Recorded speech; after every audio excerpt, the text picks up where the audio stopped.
बहीण योजनेसंदर्भात या क्षणाची सर्वात मोठी अपडेट. जूनचे जे काही 1500 रुपये ते आले. सर्व लाडक्या बहिणींच्या खात्यात पैसे आले, सर्व जिल्ह्यात पैसे आले. चला सर्व सांगतो, व्हिडिओ पूर्ण बघा.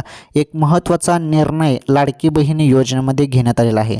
जून हप्त्याचे जे काही 1500 रुपये आहेत ते भरपूर बहिणींना आता येणार पण नाहीत, कारण जून हप्त्याचे जे काही पैसे आहेत काही बहिणींचे पैसे ते बंद करण्यात आले, कारण भरपूर बहिणींना अपात्र देखील करण्यात आलेलं आहे. अपात्रमुळे या बहिणींना पैसे मिळणार नाही. तर कोणत्या बहिणींना पैसे मिळणार नाही? 2.5 लाखांपेक्षा जास्त उत्पन्न आहे किंवा 4 चाकी वाहन ज्यांच्याजवळ आहे त्यांना पण लाभ मिळणार नाही. सरकारी नोकरीत असाल तरी पण लाभ मिळणार नाही.